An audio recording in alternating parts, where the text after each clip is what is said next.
There was one, I remember one master, maybe in Tibet or somewhere.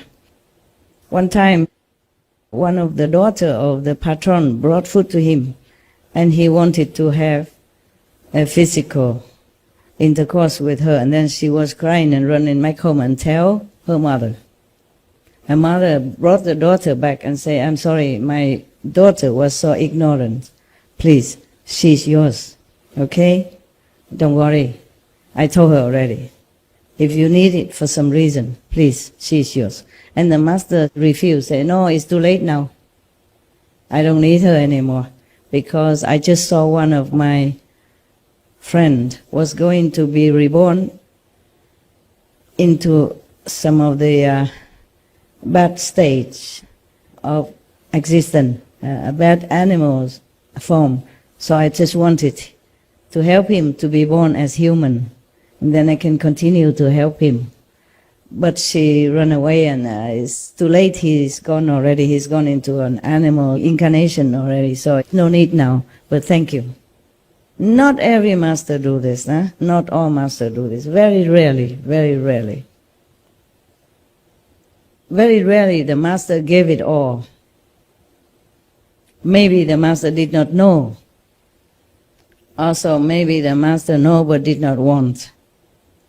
Many masters don't even want to teach students, or teach very few students, selected few, after observing for a long, long time, that they come and work for him and do some labor to earn merit, and then the master observe to see which one are more potential for the real thing, for the real initiation. So you can see the example of the master of Hui Neng, even though Hong Ren, the fifth master of Zen after Bodhidharma, as many people came to him, the rich, the famous, the powerful, the normal, the common, and the monks, they came to be monk with him also. But he did not really teach them a lot. Maybe just to recite Buddha's name, bow to the statues, recite in morning and evening liturgy, the service, morning, evening service, for the ghosts and for all beings, to pray for all people. So when he have a test, exam, to see who is worthy to be his successor, the best of his so-called monk disciple, wrote some, verses. It's like I could even write it myself.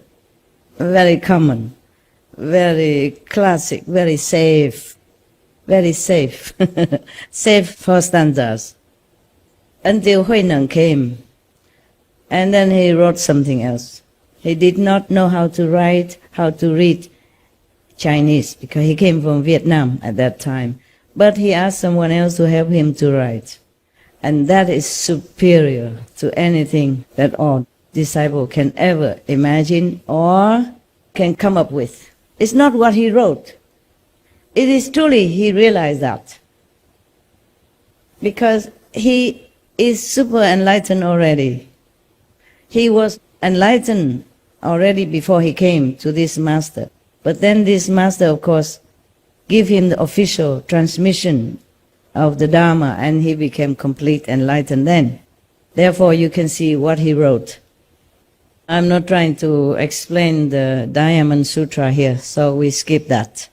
I just want to tell you that his writing mirror what he realized inside. That's why Master Hong Ren gave him his chasa, the clothes and the begging bowl that has been left since a Bodhidharma for the successor. It's just a symbolic of successorship. It don't cost anything much. It's just a normal monk's robe, okay? And a normal monk begging bowl is not made of gold or diamond or anything that is so precious that somebody even chased Hui Neng afterward, trying to kill him to get these things.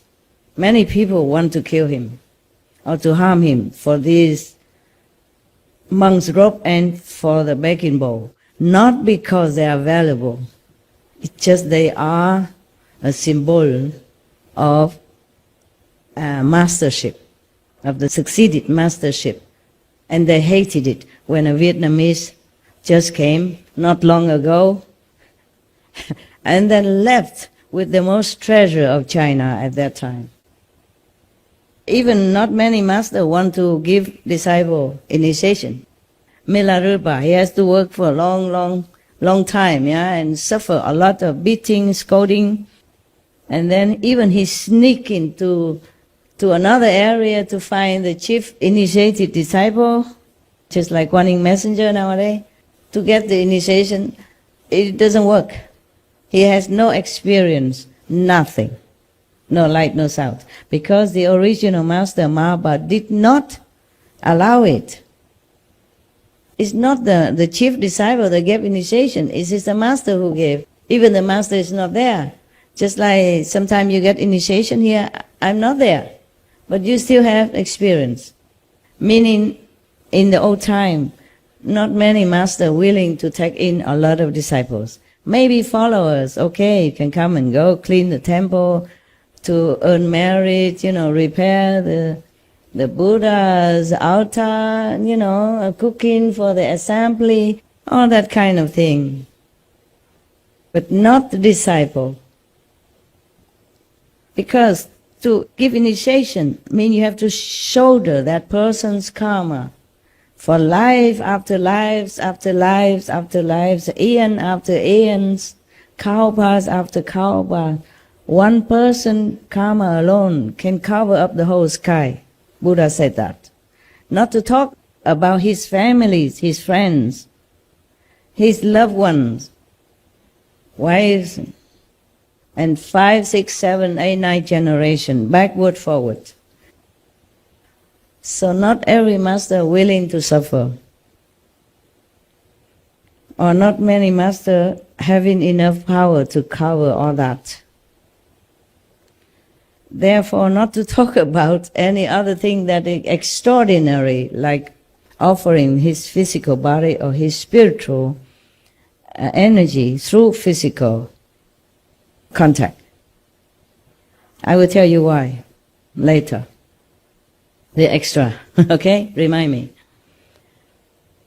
If any master sacrifice at all, then through the body suffering, like for example, Jesus, bless his soul, or Prophet Muhammad, peace be upon him, or Buddha even, he has to suffer. But not much is written, because Buddha is man. Men, they don't talk a lot about their suffering. Even if they almost cannot walk already, say, no problem, I'm okay. Yeah, macho, and they're just not used to it.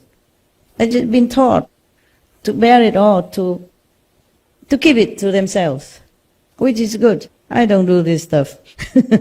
I don't do this macho stuff. Mostly I do. It's just, if I can, I air it out. Yeah. So some of you know, so that you don't illusionize about being a master, how glory and how beautiful and how easy. Only come out on Sunday wearing beautiful glass and talk beautiful things and have a lot of bodyguards around Sunday. Yeah, it's like that. So if the master suffer, mostly just physical pain. Very rarely a master suffer, like the story I just told you about the Lama who wanted to have physical intercourse with that daughter of the good family. The thing is, if you suffer physically, for example, like Jesus, everybody will worship you, cry for you, pray for you, and they still worship you for eons to come. Because it's a real sacrifice, obvious, and gruesome. Even then it's very terrible already to be nailed on the cross and suffer humiliation and pain and suffering even before the cross. So many masters has been tortured, poisoned, maimed, killed, flayed alive, burned alive, etc. This we all are familiar with. But to suffer through physical intercourse is another thing. It's really ultimate. So you hardly hear any master do that, except the one I told you, that mentioned very little anyway. Many monks wouldn't like to hear that, wouldn't accept that. If we did something wrong to someone, even coincidentally or intentionally, we will reap it. Someday, some lives, many hundreds or many thousand years later, it will bear fruit. There is nothing that happens without reason.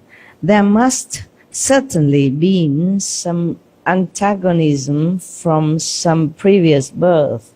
You see, you understand? Past life, trouble with each other, somehow, accidentally or on purpose. If we did something wrong to someone, even coincidentally or intentionally, we will reap it. Someday, some lives, many hundreds or many thousand years later, it will bear fruit. Like the Buddha said, he just kicked the head of the dead fish, already dead, just to see if it's still dead or not. Then he had headache in the present life when he was Buddha, Shakyamuni Buddha. Many other things, yeah. Being in this world, we can never be immune from making karma. That is a problem. If you remember all the stories I read to you about the Buddha's past lives, you will remember. Or maybe many stories I did not tell you. Even the Buddha, who had been Buddhas for eons already, before he became Shakyamuni Buddha, before he keep reincarnating on this planet to make affinity with other beings, before, he had already been a Buddha. That's what he said, yeah? And that's what he was. But still, when he came back, when he reincarnated as humans, he made many mistakes. Either provoked by situation, others, or circumstances pushed him to do that many, many times. And then he had to reap the consequences in other lifetimes. Even Lord Mahavira, in other previous reincarnations, he had done something also not very benevolently to someone else. Probably that someone else, if we look further, long time, far into the existence of all the beings, we will probably see that that being probably had done something to him. And then he, in that lifetime, did something back to him, pushed by inconceivable force of karma that you could not even resist. With all your might, with all your wisdom, with all your knowledge, with all your learned and practiced meditation and virtues, you still had to go with that flow, with the karma. So actually, it is true, it's said here that nothing happened without reason, even though we did not see the reason. It's not apparent that this reason caused that thing to happen. No. Okay, huh? So in this lifetime, even if we are initiated, and even if we meditate a lot, things still do happen to us sometimes, even though lessened to some degree, lubricated to some extent, we still need to bear it. All right? Even the masters, no exception. Even the Buddhas, no exception. More or less, we do have to pay anything that we incur, any debt that we incur from the past many lifetimes that we don't even remember, or even remember. Remember or not, we must pay, okay? As I told you before, I wasn't ashamed to have told you that some of my so-called disciples are still at the hell level. Did I tell you that? Yes. Yeah. At my own expense, I told you that. Okay? And I try a lot still but some of them have not came out of their own slumber. Okay, huh? So please, this is difficult for you to know who is who. Yeah? Heavens know, and they always tell me. Okay, even if I don't see it, they tell me. They point out this, that, and even tell me the names. So you do not think that you are alone in bad or good situation. We are transparent to the whole universe. Okay? There's nothing we can hide, really. Not to talk about people who has magic or who has this clairvoyant eye that they can see your aura to know what kind of people you are. Okay? Your magnetic field says everything. Your aura says everything. Not to talk about that. Talk about invisible beings, the heavens and hells even. They see you all. There's nothing we can hide except ourselves. It's good we have this body so we don't see too much.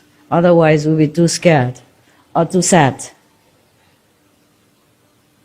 Sometimes people say ignorance is bliss because of that. Don't ever think that you are something, okay? And don't ever always think that maybe the person who you trust or you love are really perfect. Not necessary, okay, huh? Yes. Because sometimes the person you are so-called maybe in love with, okay? That cannot be helped because you may be enemies, past life. Then love at first sight, chup. Then don't blame me if the lover cannot come to New Land. It's for your good also, as well as good for everyone else here. Because you cannot see it. You cannot see it outside. He look the same like you and could even talk sweetly and maybe volunteer to do many hard jobs. Nothing like that counts in the eyes of heavens. In the eyes of heavens, saints, only the inside counts. Okay? 师父，我讲我的体验。师父，您是四生慈父六道众生的大慈父。那因为可能就是我是出家众，所以我的体验都是无形众生。那就在师父的恩典，今年3月份让我重现出家相。之后我就上了五台山，内在师父跟我讲上五台山，所以我就上了五台山。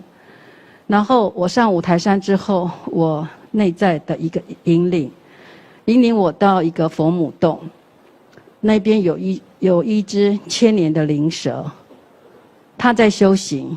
然后那内在的信息是告诉我说，去接引它，然后请它入我的佛珠。那之后我会有一个任务是去日本，就在4月底的时候，我是3月底去五台山的，我一个人去五台山。然后我去的时候，我只知道我要去五台山，至于是什么我都不知道。所以我就一个人去了五台山。那去了五台山，我拿了他们那个理由指引，一个很强烈的直觉，就是要我上那个佛母洞。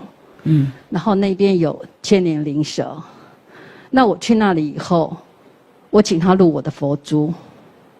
但是那时候内在师父有跟我讲说，因为他是千年灵蛇，他很寒，我会受不了。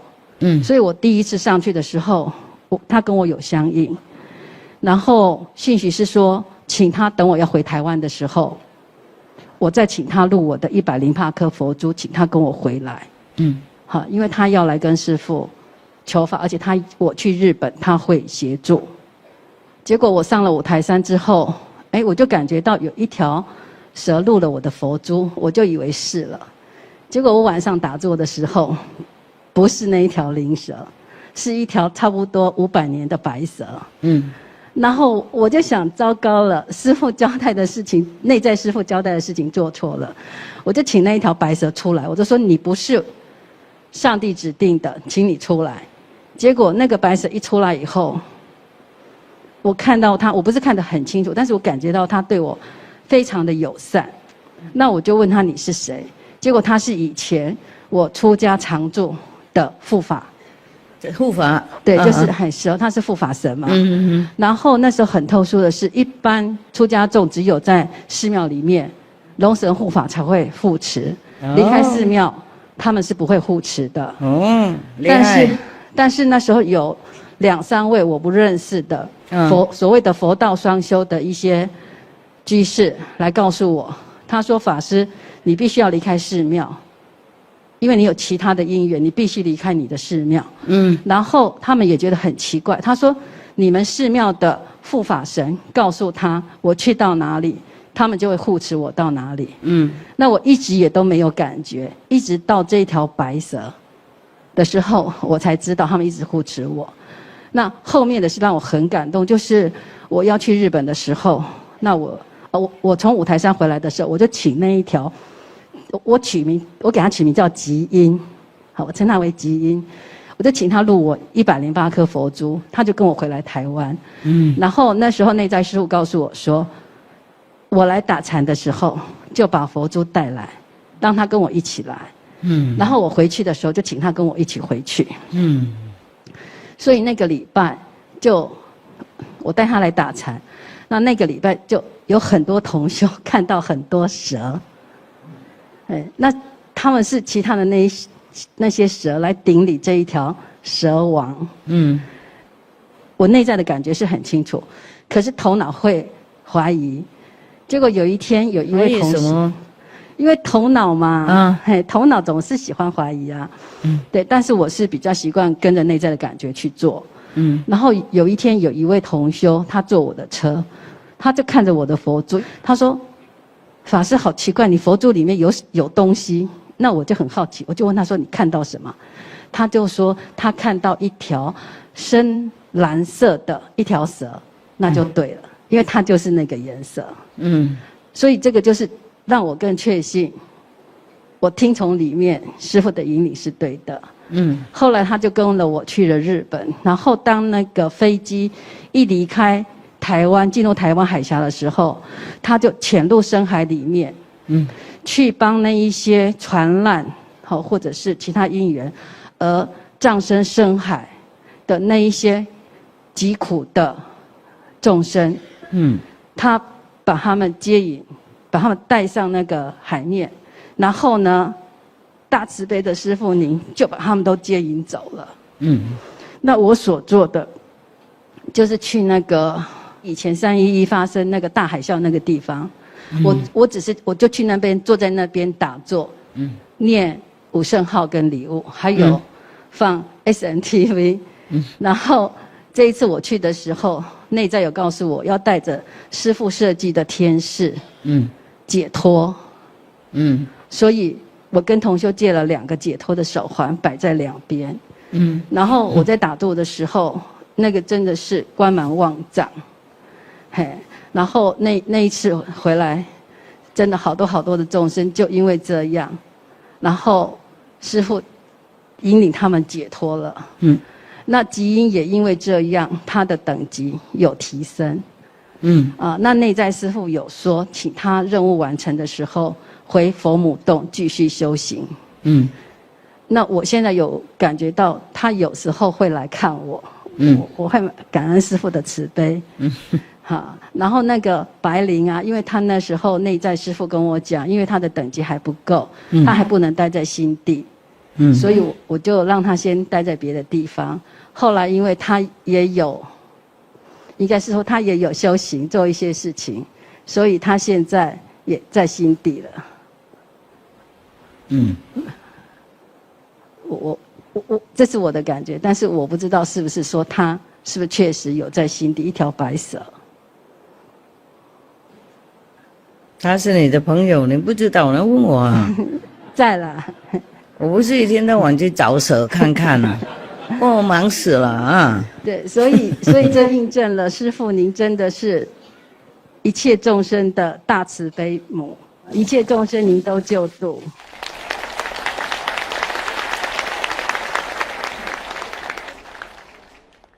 透过你的关系了，才能够帮忙蛇啊他们这身体是舍，不过灵魂也是蛮有修行的 ，OK 呀，哎呀，我们人没有活那么久哈，蛇啊、狐狸啊，有时候活好几百年、几千年都有，还有那个乌龟啊哈，他们活比较久，他们懂得修行，而且很善良 ，OK 啦，你跟他们有缘啊 ，good。都是师父帮的忙，没有师父，徒弟成不了任何事。也是有工具嘛，你是好工具，OK，谢谢师父鼓励。好，不客气，还有没有人有什么蛇啊，或是老虎什么？哎呀，以前我们听很多故事说有狐狸啊，什么乌龟啊，或是蛇啊，修行很久啊，是我们认为这是神话故事而已啊。不过真的是有啊，所有众生都有修行的，几个部分呢，团体或是世人的，像我们不是人修行而已，人比较有福报了，比较人生难得嘛。不过别众生也有修行，刚才你们听到了。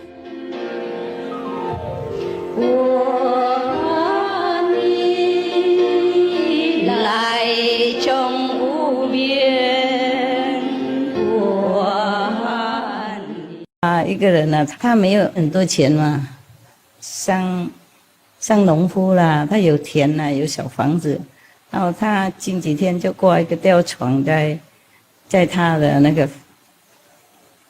椰子树下面，他在那边摇来摇去。有一个很有钱的人走过去了，农夫普通人来穿衣服破破烂烂的，他说：“你怎么会那么没有智慧你看你那个田的也是蛮大的，房子这块地也是蛮有价值的，你为什么不卖掉啊？然后自己就有更好的，有钱就可以有更好的生活可以多享受他就多有钱他说有钱我干什么呢？他说有钱了，你就可以不用担心什么然后你就可以享受生活啦，放松啦。他说我现在很放松我现在也很享受我的生活。所以看法啦，是吗？有一些人认为是要有很多财产有大的车子、豪华的房子他才算人生有成功了。有也可以用了，不过也不用迷在那里了，等一下也没了，是吗？有时候我们受苦很多了以后才了解我们重点在哪里，才了解我们真的这些被绑的那些规矩或是那些头脑那个就没什么用了，真的。有时候不懂没有受苦就比较不大懂受苦的人会懂，要珍惜我们人生太宝贵了，太短了我也讲不出我也讲不完我真的心里了解的东西。我觉得有时候看世界觉得哇好可怜都绑那么紧怎么能脱出来呢？绑这边绑那边，全身都绑了，头脑也绑，那边外面都绑，社会绑学问绑工作绑家庭绑，亲戚朋友绑住，通通都是看来看去还是一样，都是被绑住的。真没有什么人真的自由开放开朗的。修行人有一些也是这样被绑太紧了。那些宗教的形式有没有？然后责任位置 I told you we have to be grateful to all the things we eat, nah? Even the tree gods, the plant gods, the vegetable gods. They do have God. They do have the spirit that guard over it. Make sure they grow well. Lend the energy so then they can survive in different weather and maybe shortage of water or nutrition. But of course they need nutrition, yes, but without the spirit, guardian spirit over them, they won't grow. They won't grow that good, okay, or not at all. Among you, among, those who work close to me, like for example, the guard, yeah? The guard here, the Hufa, they are not just physically a Hufa, they also have their own job, yeah, in the spirit world. Yeah. I didn't check all of them, but I know some of them are guardian spirit of watermelon, yeah, a watermelon spirit, and we have pineapple guard, even alfalfa spirit guard, yeah. Yeah. I'm not kidding. Just because one time I had something to do with them. So I just checked what else I can do. And then I discovered there are also some kind of god, like watermelon or... watermelon have many kinds even. Yeah. One of the gods is the god of these red watermelon, but not the yellow one. So therefore when he is around, I eat only the yellow watermelon. I don't eat alfalfa. When one of my assistants to take care of dogs, she's gone. But she's a guardian spirit of pineapple. The kitchen heard the wind that I don't eat pineapples, so they never gave me a pineapple for a long time. And yesterday, or the day before, I was having dinner with the Vietnamese or the other country citizens, and they don't give me the kind of fresh fruit drinks. I said, why don't I have that? They told me, oh, Master, we heard that you cannot have pineapple, so we don't give. I said, oh, no, before, now I can. Yeah. And then I haven't seen alfalfa for a long time now. I could have now, okay? It's different timing, so I forgot to tell them, yeah? And sometimes there are spirit of apples, for example, yeah?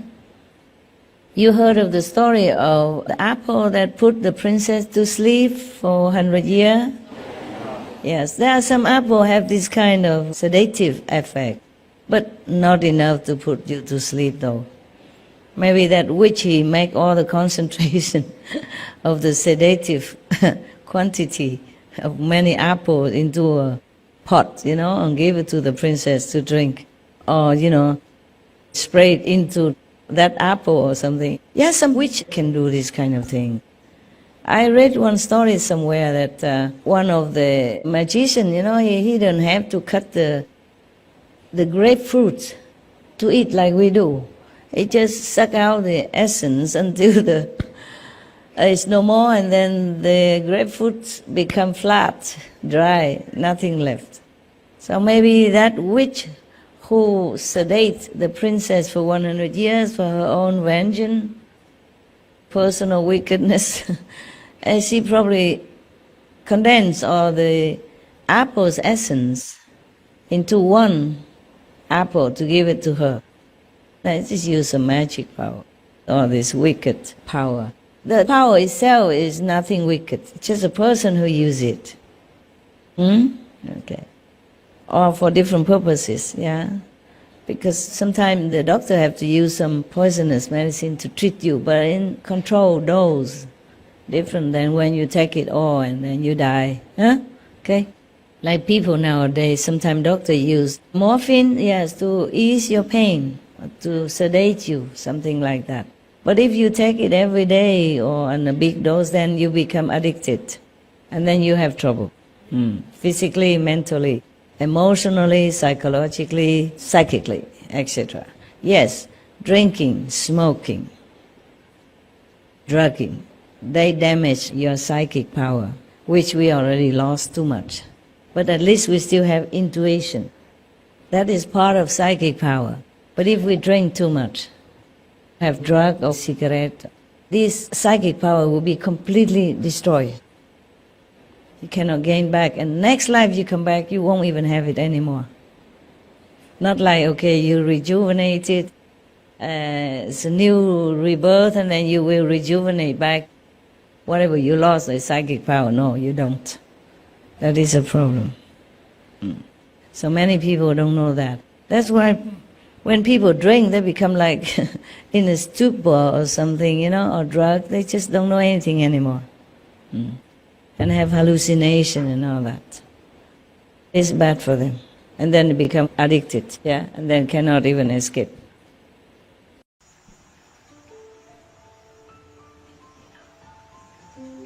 If God give us intelligence or talents, some kind, some degree, that is because we have to serve God, okay, in different ways, you know, helping others, helping His children. Not that we have a talent and then we feel very proud about it and just earning money just for ourselves or some different reason, you know, or selfish reason. That's not worth human's life, okay? We don't even do a lot of sacrifice like Lord Mahavira even, yeah? We only use our talent. We should be proud, should be happy to be able to use it, to be able to have it, yeah? Much is expected. From whom much is given. That's what I said. If you're given a lot of something, then the world expects some more from you, okay? It's natural. It's a natural thing in life, right? The tree give a lot of fruit and people will take and enjoy, or the birds, the animals take it. This kind, they don't give fruit, so the birds don't come eat, or the insect don't come. If we have talents, we must use it for good cause. That's the best thing we can do with our life and talent. But talent has to come with moral, okay? You have talent but you don't have moral, then it's bad. It's not enough, not good. Even if it's not bad, it's not good enough. Got that? Okay. I think in the future, the law or the government have to make the law to protect rare species, like master, you know. Not just protect flowers and animals, protect rare species, rare being like enlightened master, no? Unfortunately, up to now, we have not tried to protect any master that came to our world. Most of them died so terribly. Sometimes I think about that, I cry alone in my house. I think of Jesus, you know, or other master that I know. We, our planet, our world would have been much better, more advanced, more civilized, peaceful long time ago, if we have learned to protect, you know, great masters that came to our planet to help us unconditionally. We did not. That's why it took so long. And now we begin to get better. Even if they die early, die young, or die very painfully, but they still help us, no? They don't forsake us. Lucky for us. Even if they die young or tragically, whatever they have done, their presence on the planet still helped at that time. And other masters come, you know, like different bricks, keep building into a beautiful mansion. Yeah. Each of them bringing with them some blessing, huh? And slowly we advance until today. Never forget, huh? Never forget to thank them, huh? Okay? We have many photos of masters, different masters in the hall. You saw? If you pass by them, thank them, huh? Okay. It's so nice to be alone for 3 weeks, absolutely alone. no dogs, no boyfriend, no girlfriend, no wife, no kids, just me and myself, and the trees, and the stream, and the sound of the stream water, 24/7. Oh, I love that kind of life. And the food delivered to my door. But I don't look, see who is who. They deliver far away. I'm inside. And then I go out get when I feel I need some. But I ate very little during retreat. You can see my face a little bit going down, yeah? Before I used to be a little bit fat. Not really fat, just more round everywhere, and now kind of, recognize me? I like it both ways. I don't care. If you know many things that I know, you would immediately just want to leave the world, become monks, and none like this. And I sometimes really wish that I could take all of you to a mountain, remote mountain somewhere, or even Siberia where nobody wants to see us. There we can buy thousands of hectares for maybe 50,000 US dollars. Yeah. I'll go to a Gobi desert where nobody wants it to be, and just stay there. Yeah, became breatharian or something, and just continue to stay there, to be together with God and with each other, like-minded people. Here in the world is good and comfortable. It's just that it makes us so complicated, so greedy, so desirous of things, that we forgot what our purpose in life is. We forgot to be more noble, more gentle, and kinder to others. Very difficult, because the karma and the influence of others' karma, or some not benevolent people's projections of their bad energy to harm you, or because jealousy, or because of some material gain and competition, and make you feel very uncomfortable. Then you sometimes don't know why suddenly you feel very agitated, very zealous. You have no idea where this attitude came from, and you could not even control. It's just burning inside, outside, make you feel very, very bad. Because we are together with the whole race of human. If we are alone somewhere, we feel better. Truly like that. Except for the master. Master is never alone. Karma can catch her anywhere. No escape.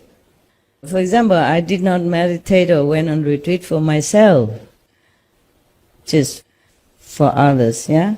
Therefore, you cannot escape the karma and the bad energy that comes from nowhere and everywhere. It's so nice to be alone for 3 weeks, absolutely alone. No dogs, no boyfriend, no girlfriend, no wife, no kids, just me and myself, and the trees, and the stream, and the sound of the stream water, 24/7. Oh, I love that kind of life. And the food delivered to my door. But I don't look, see who is who. They deliver far away. I'm inside. And then I go out get when I feel I need some. But I ate very little during retreat. You can see my face a little bit going down, yeah? Before I used to be a little bit fat. Not really fat, just more round everywhere, and now kind of, recognize me? I like it both ways. I don't care. If you know many things that I know, you would immediately just want to leave the world, become monks, and none like this. And I sometimes really wish that I could take all of you to a mountain, remote mountain somewhere, or even Siberia where nobody wants to see us. There we can buy thousands of hectares for maybe 50,000 US dollars. Yeah. I'll go to a Gobi desert where nobody wants it to be and just stay there. Yeah, became breatharian or something and just continue to stay there, to be together with God and with each other, like-minded people.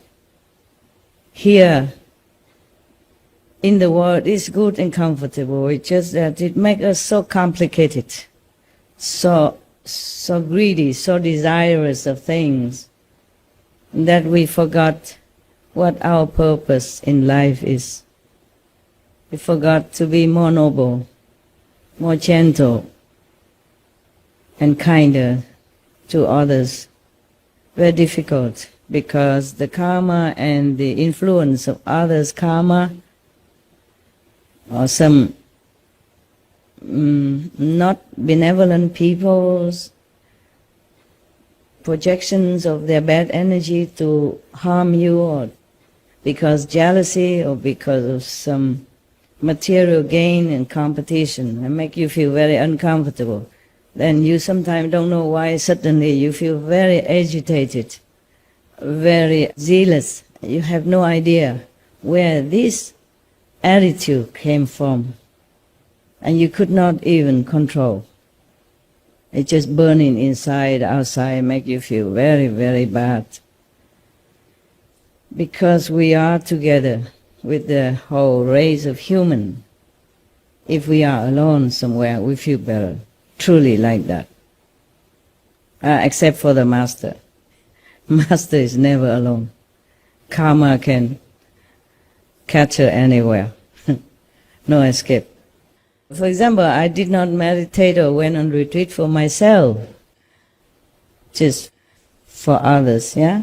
Therefore, you cannot escape the karma and the bad energy that comes from nowhere and everywhere.